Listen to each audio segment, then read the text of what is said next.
G'day, Aussie Arcanist here. Wizardly Wanderer, Multiverse Magus, frequent flyer in the astral plane, and a true blue denizen of Down Under.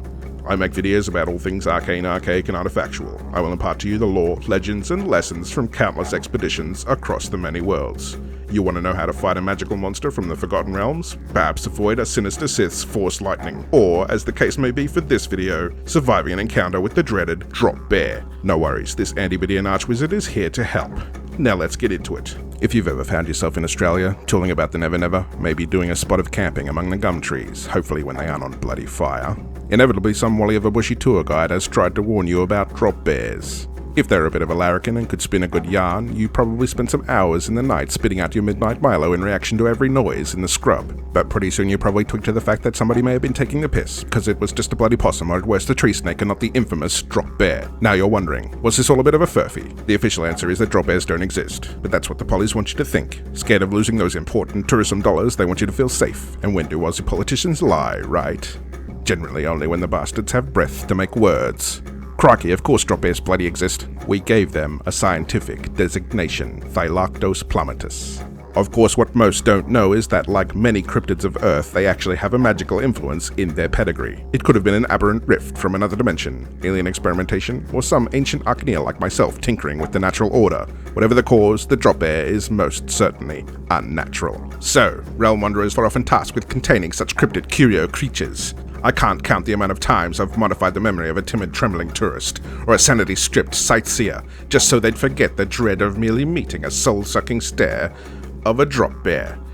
Crikey, even I get grave shivers when I think of my own encounters with the fearsome falling foe, those black, bloodshot eyes, and the strange, iron-tanged, grunting breaths. Yeah, nah, that's a racket and a half, mate. Anyway, on to more important information. Looking very similar to a koala but built like a brick dunny, most adult drop bears can weigh up to 120 kilograms and grow to around 90 centimeters in length. Much more if encountering the magically mutated dire version, otherwise known as the mammoth drop bear. Every variety is covered in thick grey or tan-brown mottled fur, though it's not unusual to see dark grey ashen colorings or spotted tan varieties. They have dense muscles evolved for gripping, slashing, and explosive attacks. When committing to a surprise attack, they can silently hang from a solid branch and direct a powerful leap down with a rapid descent towards their prey. While it is well known that koalas are quite dim, with small brains and little ambition for much more than chewing eucalyptus leaves, their drop bear cousins have had eons of high-protein diets and an ancestry of hunting megafauna. To underestimate their intelligence would be sheer folly. Always assume they not only see you coming, but will attempt to outflank and surprise you when it seems least likely. Let's talk about their territory. These ravenous killer cousins of the koala stalk the forested green tracts of the bush. Patient, quiet, and cunning, they can strike in broad daylight with only a rainforest canopy for cover. You should keep a keen ear out, as you won't ever see a drop bear high in the foliage. As well camouflaged at midday as midnight. In fact, drop bears use the overhead sun to their advantage, as the mottling effect and blinding rays dazzle creatures who happen to be looking up. Even with a good pair of polarized sunnies, you'd be hard-pressed to separate forest from fur. You may see signs you are in their territory. Firstly, by the distinct lack of birdsong and absence of other mammalian life. Look at the trunks of the larger trees for telltale scramble marks and deep gouges from the drop bear's impressive claws. Expect them to be among the trees that can easily support their weight. Unfortunately, identifying and defining their territory is difficult, as over time their dominion moves as a drop bear prefers to roam. They instinctively know that they must constantly alter their hunting grounds to maintain surprise amongst prey. Being hunters of opportunity, they often patiently wait in strategic locations, such as trees overhanging billabongs where animals come to drink. Preferring to take possums, kangaroos, and even their koala kin, drop bears will target any creature that comes into their territory. They are even known to take crocodiles and snakes. And believe me, that's a fearsome sight to behold. With the introduction of cattle to the great southern land, they became well fed. Their numbers swelled, and because they are solitary animals and highly territorial, it forced the beast to spread further and eventually enter regions you would never expect to see them, causing attacks on people to increase significantly. So very quickly authorities organized specialists to deal with the problem, aka magical mercs and adventurers like yours truly. So, let's have a chat about taking them down and surviving their attacks. Because of the ambush nature of their attacks and their large size, drop bears very rarely fail to secure prey, so it is vital to remember 3 things for safely traversing drop bear territory: preparation, moving in groups of 2 or more, and heightened awareness to the canopy. If you manage to evade an initial attack, it is important that you do not stand your ground and do not play dead. Forget all of that. It may have bear in its name, but these murderous marsupials love nothing more than motionless prey, and playing dead is just perfect meal presentation. A master chef couldn't have served you up better. By the way, trying to appear bigger just pisses it off. So my advice, as with most challenging creatures, is run like buggery!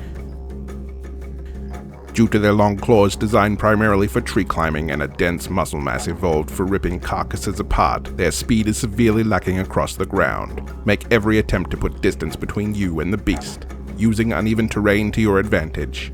Do not under any circumstances be a drongo and climb a tree. I mean seriously, you bloody idiot, that's where they live. If you happen upon a body of water, pop straight in. They can't swim well and those dirty buggers hate being clean because it messes with their musk. And let me tell you what a powerful tool that offensive odor seems to be. Anything with a nose can get so affronted by a drop bear's mystical musk, the victim is immediately beset by watering eyes and a closing throat. So if you can, try to prepare for the encounter like an Anzac facing mustard gas. If you happen to have some magical skill, I advise the summoning of an animal to your aid. Call on the drop bear's natural enemy, the cassowary. This stone-eating, knife-headed dinosaurello is genetically predisposed to jump into any blue when a drop bear is involved. And let me tell you, mate, you'll want to get your soul case out of there because it's going to be a ripper of a bust-up.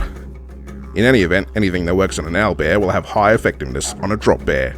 Holding spells have been known to work, but don't bother with any kind of friendship enchantment. A drop bear and you can't be mates. Best not to try.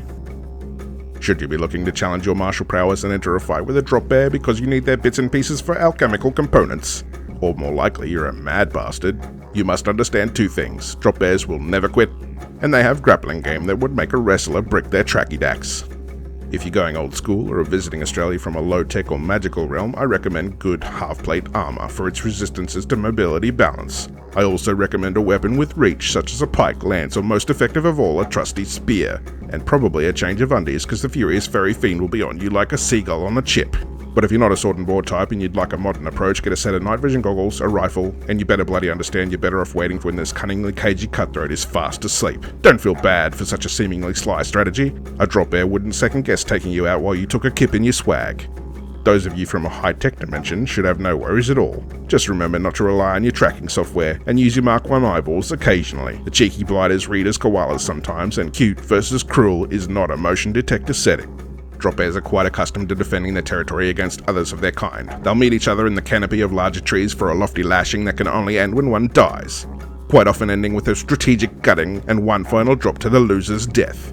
To that end, those skilled in the arcane arts of personal transmutation, I recommend a tactic I have used myself: polymorph. Shapeshift into one of these beasties and use their guttural grunting to signal a territorial ruckus. Draw the local drop bear into a well-laid trap. Though we'll try a sneak attack, if you prepare your ambush well, you'll know exactly where the bastard is coming from. Illusion magic or a hologram might work, but in my experience they use smell to identify threats, so having decoys that are fair dinkum is always the best bet.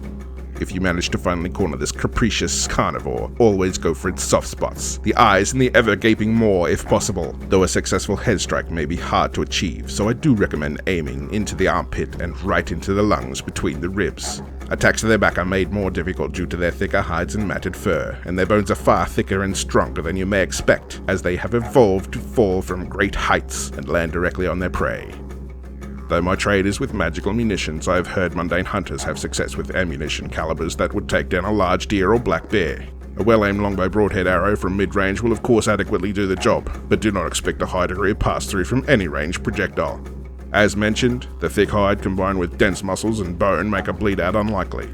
I certainly don't advise any bludgeoning weapons, as you may as well be wailing on a bag of cement. You'll be totally stuffed before you do any significant damage, and a buggered barbarian basher quickly becomes a bargain barbarian buffet.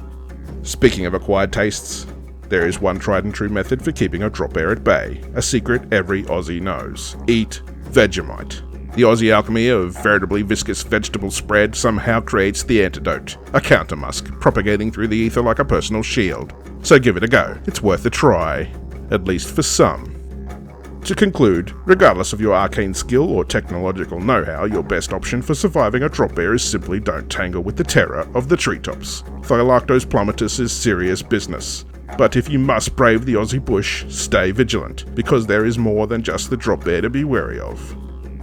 Let me know which strange or wondrous being you'd like to hear about. I have recently spent some time in the Forgotten Realms and many of its sub-dimensions, so expect a Surviving the Forgotten Realms series very soon. It'd be bloody amazing to make more content while I travel the multiverse, so if you want to see more, like this video, and please consider subscribing. I wish you happiness and safe travels to you and yours from me and mine. This has been Aussie Arcanist. Hooroo.